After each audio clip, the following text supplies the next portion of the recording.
오늘 하나님의 말씀은 제목이 뭡니까? 하나님의 꿈. 자, 다시 한번 합시다. 하나님의 꿈. 하나님의 꿈 공동체입니다. 그래서 하나님의 꿈은 공동체구나. 그래서 어떤 공동체를 원하실까요? 네. 지금 우리는 어떤 공동체를 이루고 있죠? 교회 공동체를 여러분 이루고 있습니다. 그래서 공동체로 시작을 해서 공동체가 확장되어지는 겁니다. 그래서 하나님께서 열방의 구원을 위해서 이스라엘이라고 하는 나라의 공동체를 부르셨죠. 그렇죠. 그 공동체를 통하여 뭐합니까? 열방의 모든 민족들이 주께로 돌아오는 것을 보게 하는 그 일을 감당하기 위해서 이스라엘이라고 하는 공동체를 부르셨습니다. 자, 그렇다면 지금 우리는 교회 공동체, 지금 우리가 나라를 이게 보면서 어른들은 그렇게 이야기를 합니다. 나라꼴이 말이 아니다. 여러 가지로 나라가 힘든 과정 가운데 지금 있습니다. 그러나 제일 지금 나라가 심각한 게 뭐죠? 제일 힘든 것이 민생의 경제가 어렵다, 정치가 어렵다. 이런 어려움들이 있긴 있습니다. 그러나 우리 나라를 볼 때, 민족을 볼 때 가장 아파해야 될 문제가 어떤 문제예요? 네, 그것은 여러분 공동체의 양분화. 네, 그게 뭡니까? 공동체가 깨트려져요.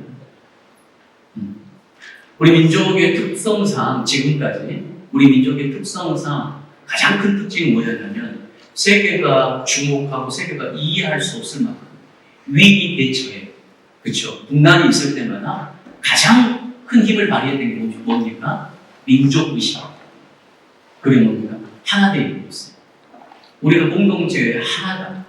그래서 있는 자나 가난한 자나, 있는 자는 있는 자의 재산을 내어 놓아서 그것을 돕고, 앞에서 나가서 싸워야 될 자들은 앞서서 나와서 싸웠고, 그게 어떻게 보면 대한민국이라고 하는 나라의 가장 큰 힘이었고 가장 큰 저력이었습니다. 그런데 지금 이 우리나라가 처해 있는 상황은 극단의 양극화입니다. 민족을 갈라치기로 양분화되어서 적으로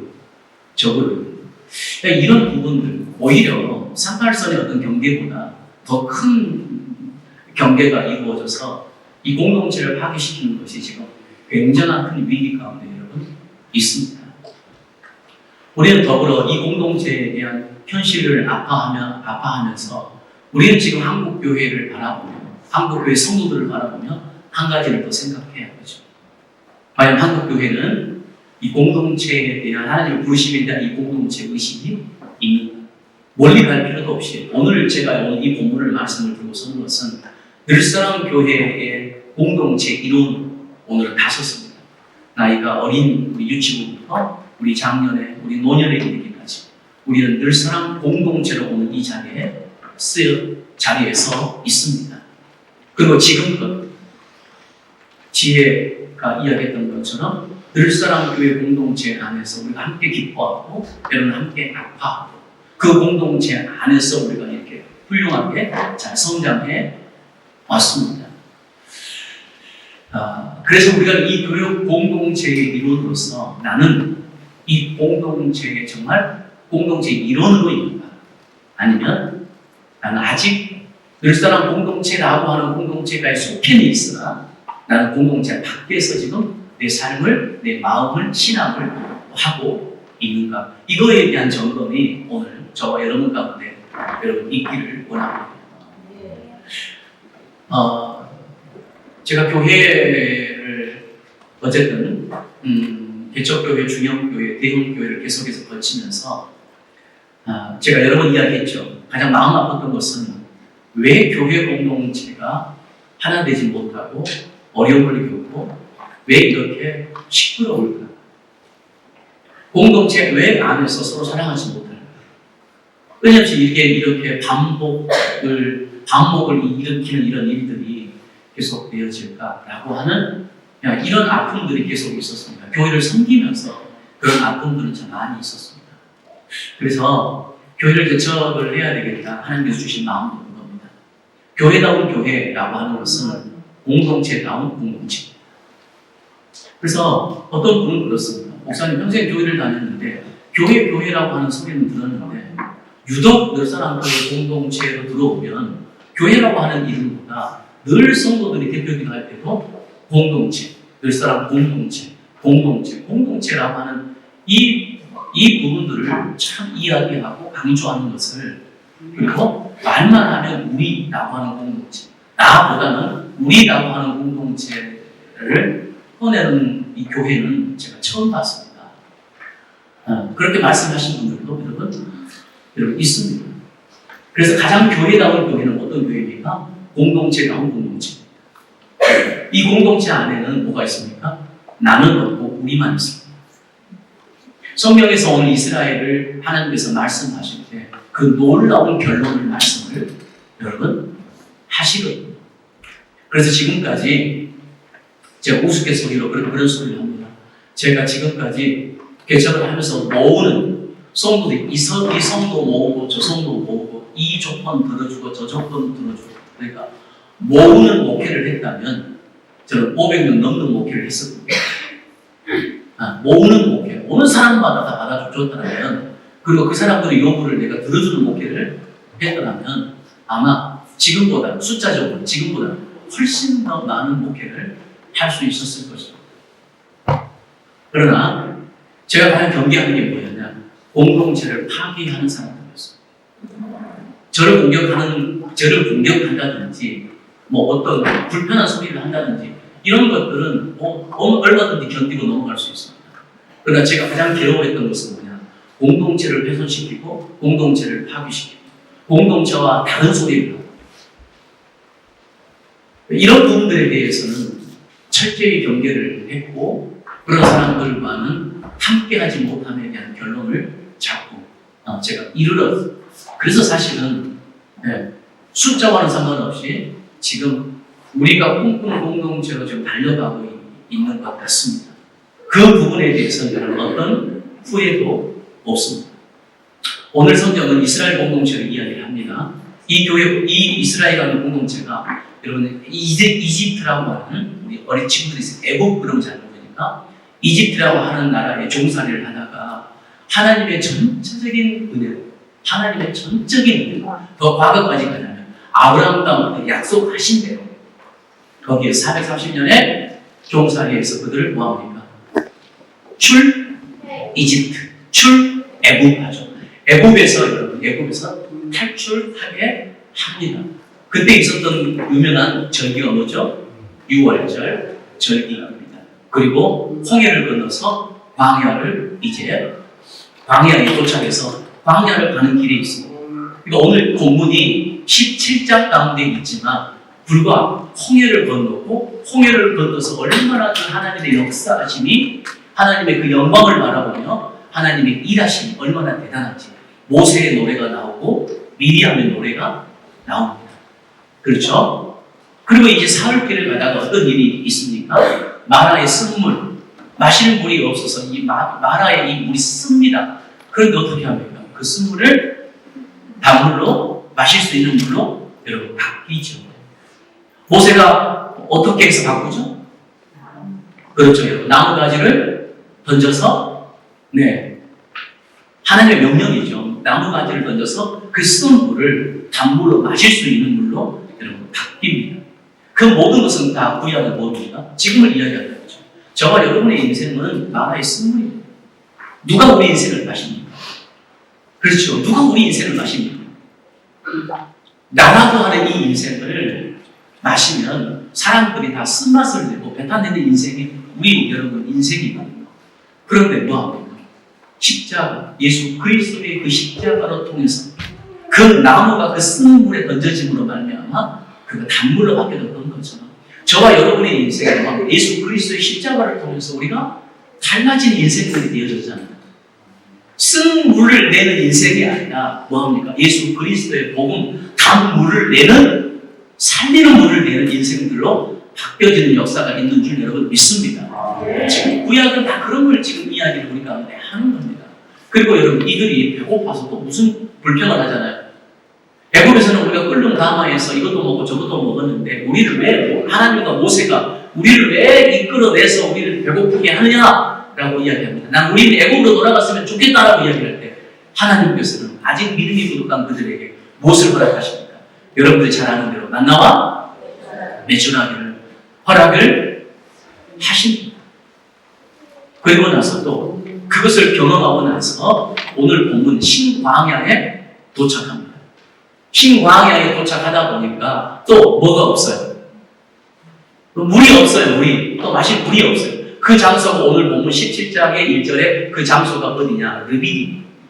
르비딤이라고 하는 곳에 와서 물이 없어서 또 모세와 여호와 하나님을 불평합니다.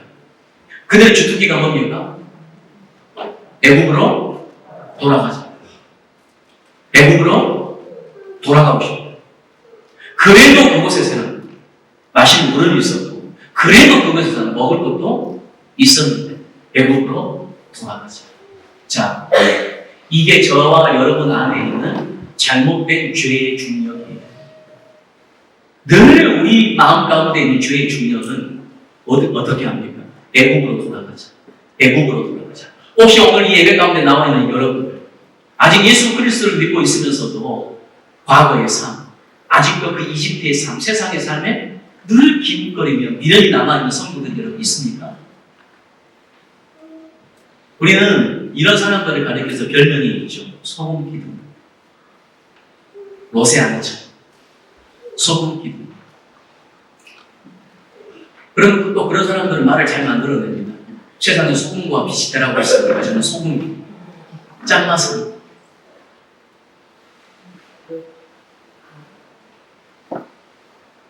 상상을 해보면 그 소금 기둥의 로세 아내가 어떤 모습을 취하고 있었을 것 같아요.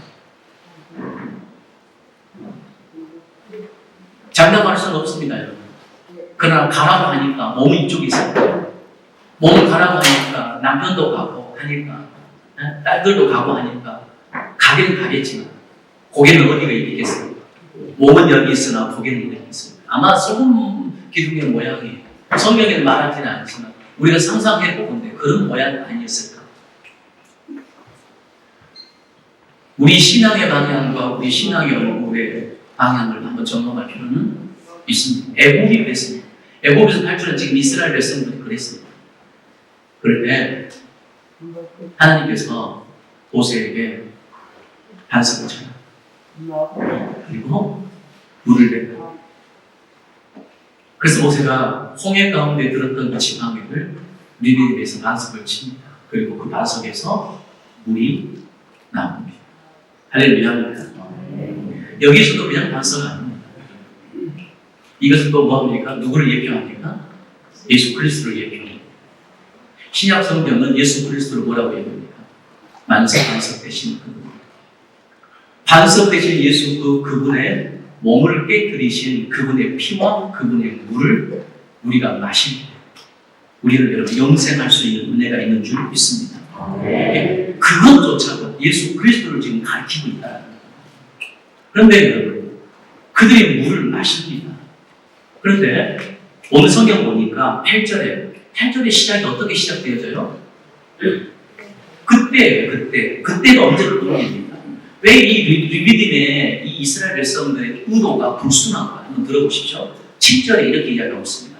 그가 그곳 이름을 마스다 또는 우리마라 불렀으니 이는 이스라엘 자손이 뭐하였습니다? 다투었으며 그리고 그 뒤에 그들의 마음속에 숨겨진 진짜 의도를 드러냅니다. 또는 그들이 여호와를 뭐하려고? 여호와를 시험하여 이르기를 여호와께서 우리 중에 계신가 안 계신가 하였습니다. 이들의 진짜 마음의 의도는 뭐였어요? 우리가 이렇게 또 원망하고 불평해보고 물이 없다고 또 이야기해보면 여호와께서 우리 무리 가운데 계셔서 우리 가운데 물을 내시는가 또 다른 기적을 베푸시는가 우리가 한번 시험해보자 라고 하는 그런 의도였다라고 하는 것을 봅니다. 그리고 이들의 주특기가 뭐라고요? 애굽으로 돌아가잖아요. 애굽에서 그들의 신분은 뭐였습니까? 종이었습니다. 자, 이거와 전혀 무관하지 않습니다. 여기서 말하는 그때에는 그들이 애굽으로 가고 싶다 라고 했던 그들의 외침을 하나님께서는 들으시고 오늘 이 그때에 누구를 부릅니까? 누가 쳐들어옵니까? 아말렉이 와서 이스라엘과 너희들에 대해서 뭐하니라? 싸우니라.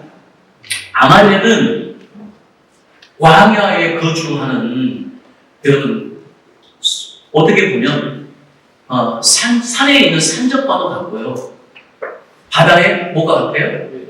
해적이. 산에서는 누가 제일 빨라요? 산적이 제일 빠르겠죠. 그리고 바다에서는 누가? 해적이 제일 빨라요. 그러니까 아말렉이 쉽게 말하자면 여러분 그런 사람들이에요. 이 사람들의 주 소득이 뭐였냐?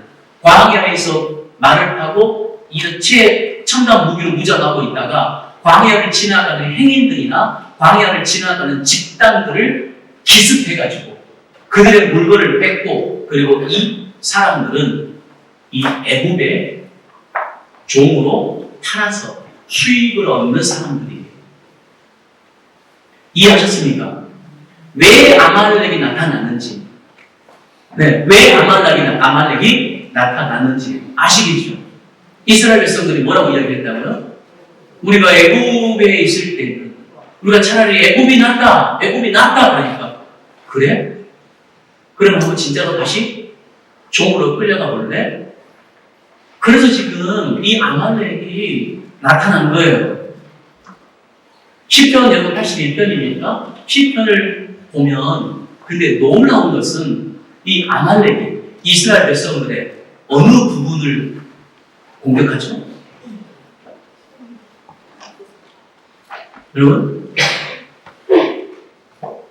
아말렉이 이스라엘 백성들의 어디를 공격해요?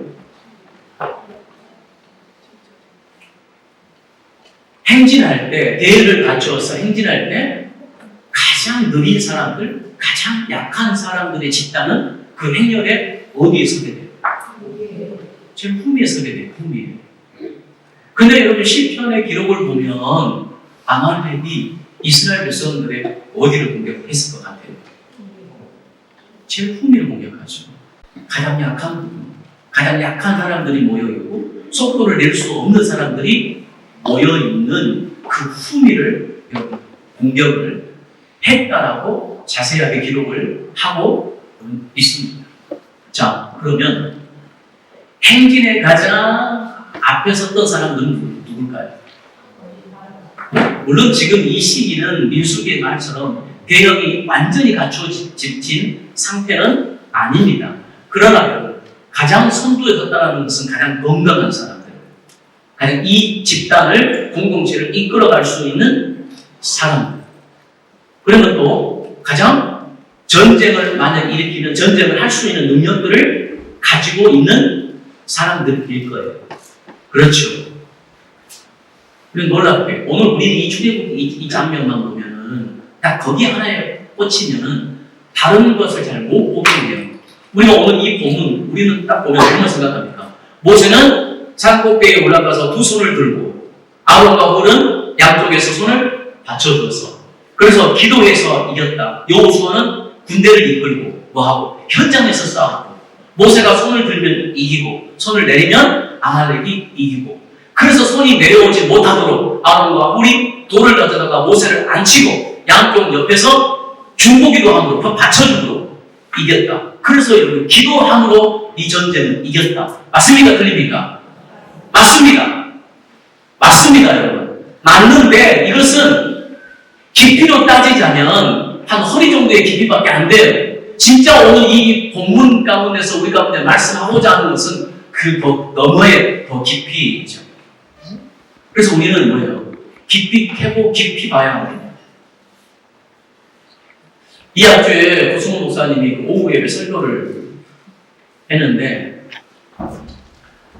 그 중에 누가복음의 부분을 설명을 했잖아요. 목사님께서 이제 목사님의 말씀에 대한 부분들은 은혜가 있었습니다. 근데 제가 그 본문을 계속해서 본문을 찾아보면서 그동안 보지 못했던 하나의 단어가 계속 제 눈에 들어왔습니다. 자, 그 본문은 어디 위에 집을 짓는 거죠? 반석 위에. 그 반석 위에 지은 집은 우기가 왔을 때 무너진다, 무너지지 않는다? 무너지지 않는다. 그러나 모래 위에 지은 집은 우기가 몇 개월 동안 오잖아요. 그러니까 모래 위에 지은 집은 무너져요. 크게 흐물흐물해져가지고 못 버티고 무너져요. 그런데 제가 그동안은 주의 깊게 보지 않았던 굉장히 중요한 단어가 있었어요. 반석 위에 집을 지으려면 어떻게 해야 되죠? 그렇죠. 깊게 나타나는 반석은 얇게 파서 하는 거예요. 깊게 파서 해요. 성경은. 깊게 파서 그래요.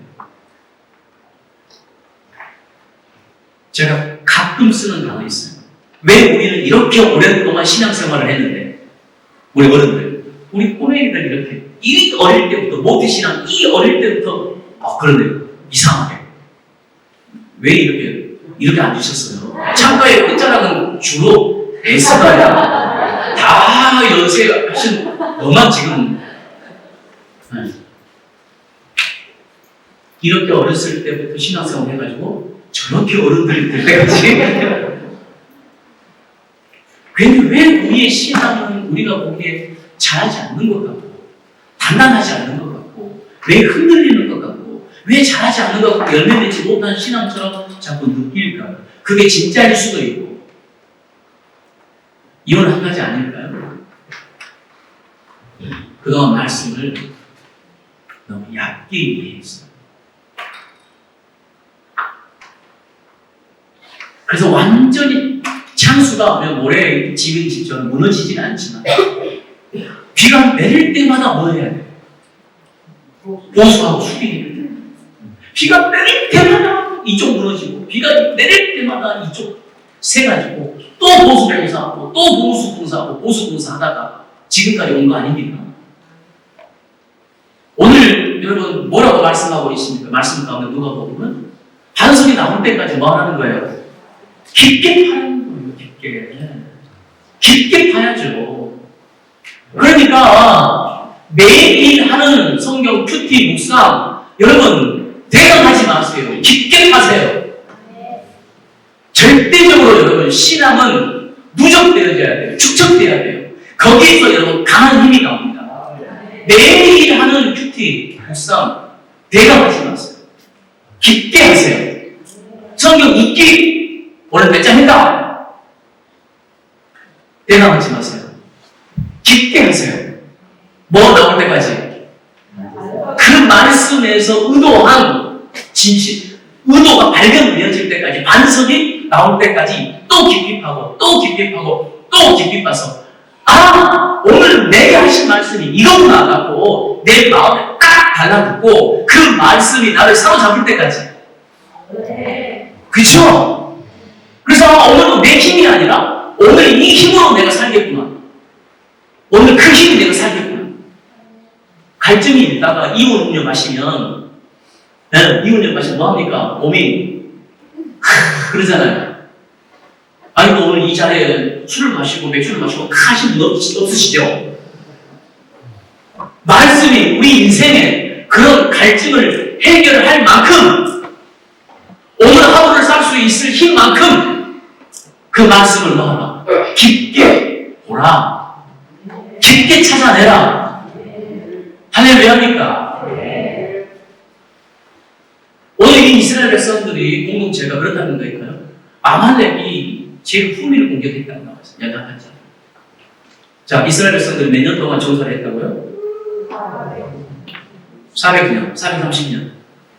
이 사람들은 한 번이라도 군사로서의 싸워봤을까요? 못 싸워봤을까요? 싸워본 사람들이 없어요. 이 사람들은 아말렉은 전쟁이 끝난 군대잖아요. 그럼 우리가 생각할 때 뭐예요? 앞에 섰던 사람들은 가장 먼저 도망갈 수 있어요. 그렇죠? 후미를 공격했으니까 그러면 200만이니까 앞에 선두에 선 사람들은 그 뒷사람과 상관없이 가장 먼저 도망가면 살 수 있는 확률이 굉장히 높아요. 그런 핑계도 될 수 있어요. 우리는 한 번도 전쟁에 본 경험이 없습니다. 우리가 어떻게 싸웁니까? 그리고 왜? 내가 희생해서 저기 제일 뒤에 우리 행진에 방해가 되는 저기 뒤에 있는 사람들을 위해서, 저들을 위해서 우리가 왜 싸워야 합니까? 라고 핑계할 수도 여러분 있어요. 한 번도 싸워본 적도 없습니다. 우리에게 무기도 없습니다. 우리 손에 들려있는 게 뭐가 있습니까? 그리고 몇 사람이라도 건강한 사람들이라도 살아서 그래야 새로운 민족을, 새로운 나라를 세울 수 있지 않겠습니까? 얼마든지 정당한 핑계를 대는 납득될 만한 논리적인 핑계를 댈 수도 있어요. 그러나 오늘 이 이스라엘 공동체는 뭐합니까? 싸웁니다. 품위에 있는 사람들, 가장 연약한 사람들, 가장 어떻게 보면 속도에, 엔진의 속도에 저해가 되어지는 그 사람들을 위해서 기껏 앞에 있는 사람들이 뒤돌아가 그들을 위해서 싸웁니다. 그 싸움에 앞장섰던 사람이 여호수아, 그리고 모세는 산에 산 꼭대기 올라가서 뭐합니까? 두 손 들어 기도. 이 싸움은 어디에 있다는 것을 우리가 한번 이해하는 거죠. 이 싸움은 그렇죠, 여러분. 전쟁은 누구에게 속한 것이다? 이건 다윗의 고백이 첫 번째 고백이 아니에요. 이 모세의 고백도 지금 이스라엘 공동체 가운데 보여주고 싶은 것은 인생의 전쟁은 누가 더 세냐, 누가 더 기능적으로 강하냐, 전투력이 좋냐, 경험이 있느냐, 이런 싸움이 아니에요. 그러니까 이스라엘 백성들이 보기에는 아말렉을 싸울 수 없는 대상이에요. 이길 수 없는 대상처럼 보여요. 그러나 뭐라 그랬습니까? 산 꼭대기를 바라보면 우리가 여호와를 향하여 두 손 들고 기도할 때 하나님의 힘으로, 하나님의 능력으로 이 전쟁은 싸우는 것이고, 전쟁의 승리는 누구에게 달려있는 것이다? 하나님께 달려있는 것이다. 그래서 그것을 시청각 교육을 보여주기 위해서 모세가 손을 들 때는 이기고, 모세가 손을 내릴 때는 아말렉이 이기잖아요. 그래서 우리는 그동안 그렇게 배웠습니다. 우리의 기도의 손을 들어야 이길 수 있습니다. 이것도 맞다니까. 그러나 진짜 무도하는 건 그게 아니에요. 모세의 두 손은 누구를 보여주고 싶은 거예요? 누구를 상징하는, 누구를 예표하는 거예요? 예수 그리스도의 산 꼭대기에 예수 그리스도의 십자가를 이야기하는 거예요. 아시겠습니까? 예수 그리스도가 십자가에서 두 손 벌렸을 때 뭐합니까? 완전한 승리를 우리 가운데 주셨잖아요. 아말렉의 중심, 아말렉의 본거지라고 이야기할 수 있는 사단의 모든 권세의 머리를 깨뜨리고 십자가에서 두 팔 벌려 손을 들어 완전히 승리하신 주님이신 줄 여러분 믿습니다. 이스라엘 공동체가 생각하는 기도는, 이스라엘 공동체가 생각하는 기도는 우리가 생각하는 이런 기도 아니에요. 이런 기도도 있겠지만 주로 성전 안에서 여호와께 기도할 때는 그들이 어떻게 기도했어요? 두 손 들어 기도했어요. 그러면 여러분 상상을 한번 해보세요. 지금 우리 가운데 완전히 십자가에서 승리를 주신 그분이 승천하셔서 지금 어디에 계신다고 말씀하고 계세요? 하나님의 보좌 우편에 계시죠. 우편이라고 하는 것은 동등하다는 거예요. 그 우편에 서서 우리를 위해서 뭐하고 계신다고 나와요, 성경은. 그 우편에 서서 이 지상의 교회와 저와 여러분들을 위해서 뭐하고 계신다고 나와 있어요? 기도하신다고 나와 있죠. 중보한다고 나와 있죠. 그러면 이 예수 그리스도가 어떤 모습으로 기도하고 있을까? 상상을 해보세요. 성경을 어떤 모습으로 기도하고 있을까요? 두 손 들고 기도하고 있겠죠. 두 손 들고 기도하고 있겠죠. 그리고 여러분, 그분의 손은 내려오겠습니까? 안 내려오겠습니까? 지금 그 이야기를 하는 거예요. 우리가 세상에 맞서서, 이 지상의 교회가 세상에 맞서서 크리스찬 크리스찬들이, 그리스도인들이 세상의 문화와 세상의 세력에 맞설 때는 여러분 싸울 수 없고 이길 수 없는 대적처럼 보이지만 지금 그 이야기, 너희의 승리를 위해서 보좌 우편에 계신 예수 그리스도의 손은 한 번도 내려온 적이 없다. 아멘. 지금 그 이야기를 하고 싶은 거예요. 모세의 손은 인간의 한계를 가지고 있었기 때문에 모세의 손은 내려올 수도 있으나 우리의 영원한 승리자 되신 예수 그리스도의 그 손은, 우리를 위하여 기도하는 그 손은, 보좌 우편에 서서 우리를 위하여, 지상의 교회를 위하여 기도하는 그 예수 그리스도의 그 손은, 저와 여러분들이 중보하는 그 손은 내려온다, 내려오지 않는다, 내려오지 않는다. 그렇다면 저와 여러분들 어떤 자들이에요? 승리가 보장된 자들 아닙니까?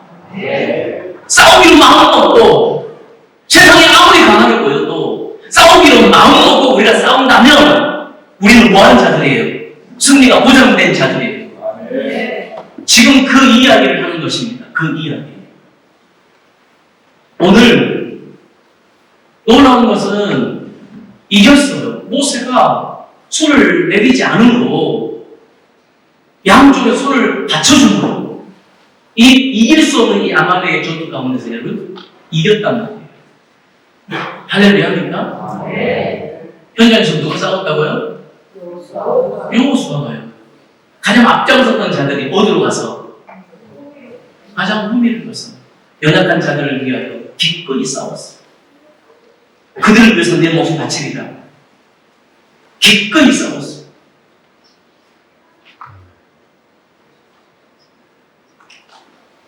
이 사건이 있는 후에 성경은 놀랍게 기록을 바꿉니다.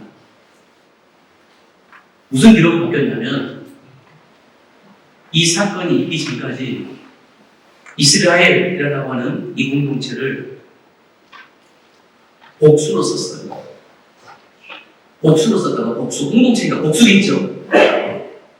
그러나 이 사건 이후로 성경은 이스라엘을 단수로 씁니다.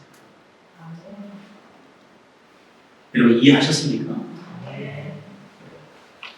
공동체인데 단수로 썼어요. 이게 말이 됩니까?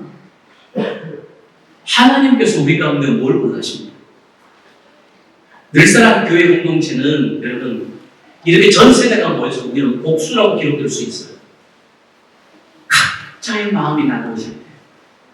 그러나 오늘 이 공동체처럼 기꺼이 가장 건강한 자들, 가장 달려갈 수 있는 자들, 속도를, 걸음을 멈추고 가장 연약한 자들의 걸음을, 그리고 그들을 위해서 생명을 내어놓고 시간을 내어놓고 물질을 내어놓고 그들을 위해서 기꺼이 싸우는 공동체가 될 때, 하나님의 힘을 믿고 하나님의 능력을 믿고 기꺼이 싸우는 공동체가 될 때, 이스라엘은 복수가 아니라 이스라엘은 단수였습니다. 네. 오늘 제가 여러분들의 말씀을 나누고자 하는 거예요. 늘사랑 교회 공동체는 여러분들이 생각하는, 여러분들이 각 개인이 생각하는, 여러분들은 늘사랑 교회는 복수입니까? 단수입니까? 단수입니다.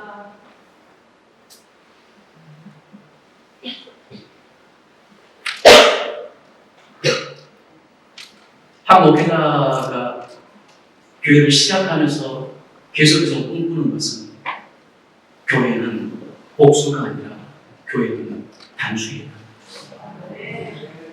이 말은 아직도 오늘 한 청년의 마지막의 고백이 기쁠 때는 함께 해주고 슬플 때는 힘들었을 때 가서 위로해주고 뽑아서 인사를 못하고 지나갈 때도 먼저 어른들이 지혜 왔냐라고 이야기해 줬습니다. 누가 먼저 인사하는 게 중요한 게 아니라, 그래서 우리는 성도들의 때로는 기쁨도 공동체 방에 올려놓고 기도가 필요한 자들에게는 또 기도를 올려놓고 기도를 요청합니다. 우리는 뭐하기 때문에? 복수가 아니라 우리는 단수입니다.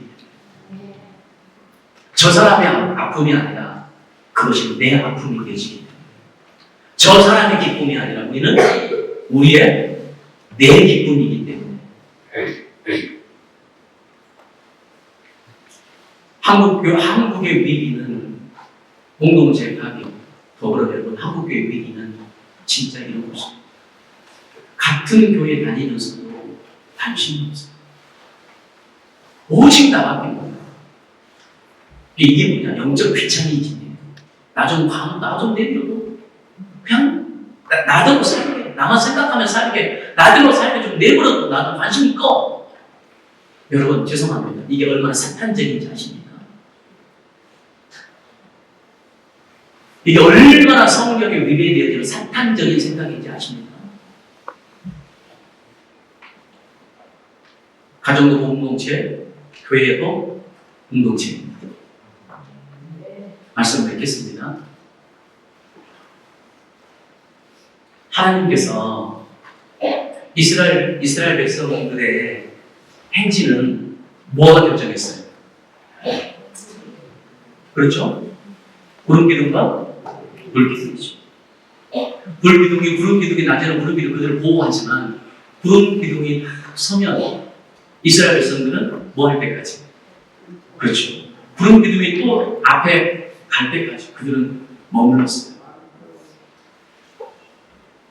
그러니까 그 불기둥이 하나님께서 가라고 하는 것만큼 가고 멈추라고 하는 것만큼 멈췄어요. 우리는 순종이라고 이야기합니다. 늘 말씀이 앞서가는 것, 성령님이 앞서가는 것 맞죠? 그러나 제가 이 본문을 계속해서 묵상하면서 제가 제 스스로에 한번 질문을 던져봤어요. 하나님의 속도의 기준은 뭐였을까? 하나님의 강과 하나님의 멈춤의 기준은 뭐였을까? 우리는 이것을 뭐라고 얘기하냐면 하나님의 속도라고 이야기해요. 하나님의 속도. 하나님의 속도는 누구에게 맞춰졌을고 하나님의 강과 하나님의 성은 어떤 사람들의 기준이었을까? 어려운 거 이야기할 수 있습니다. 가장 아픈 자들의 속도입니다. 가장 연약한 자들의 속도입니다.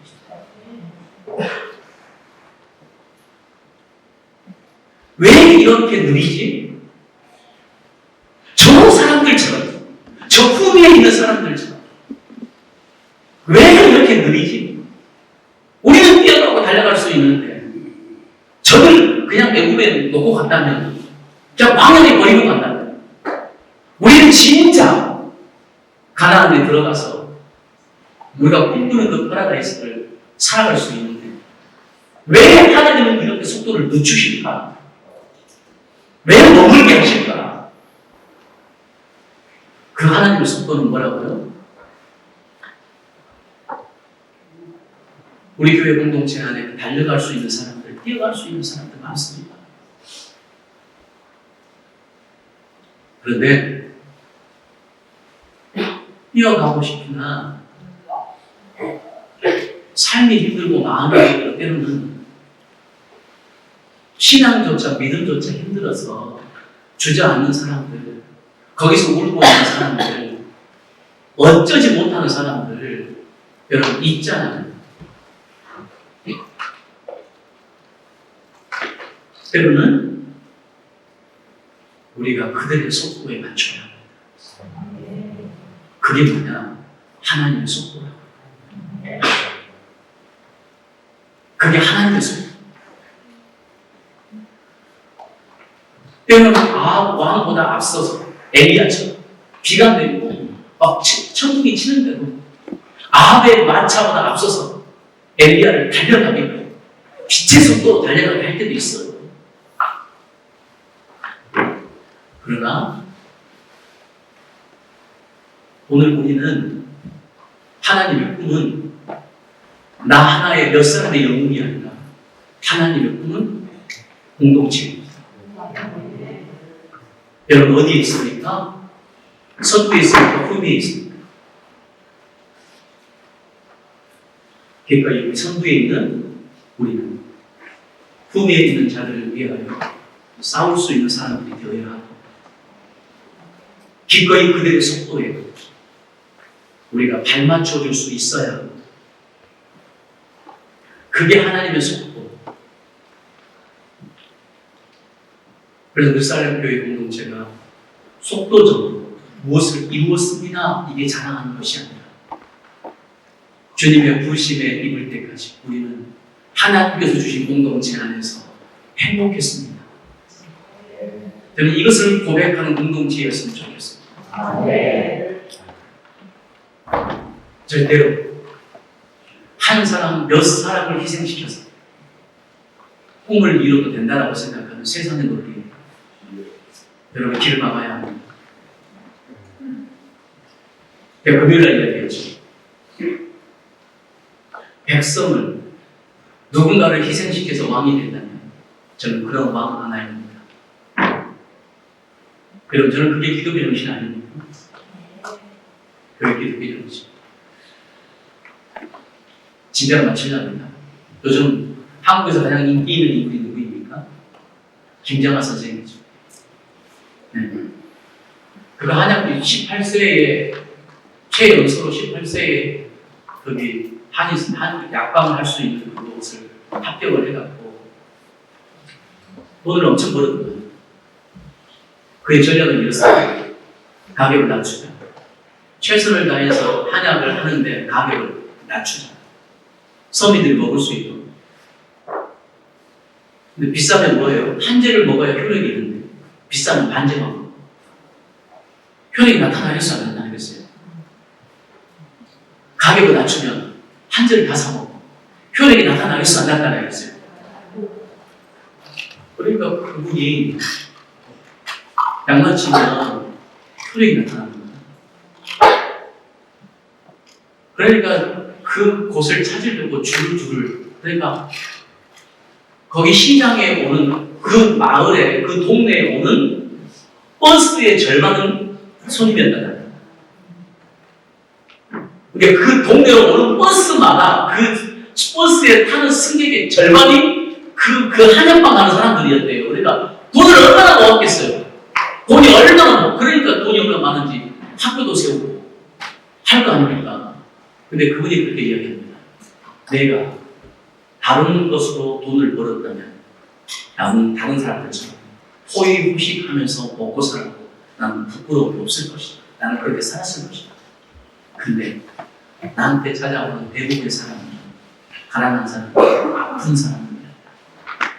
근데 내가 번 돈은 가난한 사람들, 아픈 사람들 돈을 받아서 내가 돈을 모았는데 내가 아픈 사람들의 돈으로, 가난한 사람들의 돈으로 내가 어떻게 호의호식하면서 살냐? 이 사람 신앙 없어요.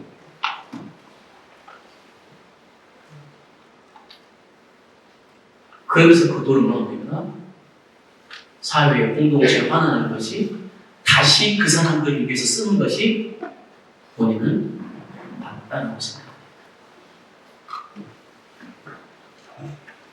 저는 그분의 이야기를 듣고 한때 얻어맞는 느낌이었습니다. 사랑하는 세비더 여러분들, 오늘 이곳에 계신 우리 중직자 여러분들, 그리고 목사님이나 성도들이 와서 예배드리는 그 시간이 어떤 시간인지, 그리고 성도들이 주님의 이름으로 내는 헌금이 이들의 어떤 삶으로 내는 헌금인지, 이들의 눈물이 있는 여러분, 우리가 다시 한번 이 교회 공동체에 우리가 어떻게 이 물질을 써야 할 것인가에 대한 다시 한 번에 대한 진짜 교회를 화려하게 하는데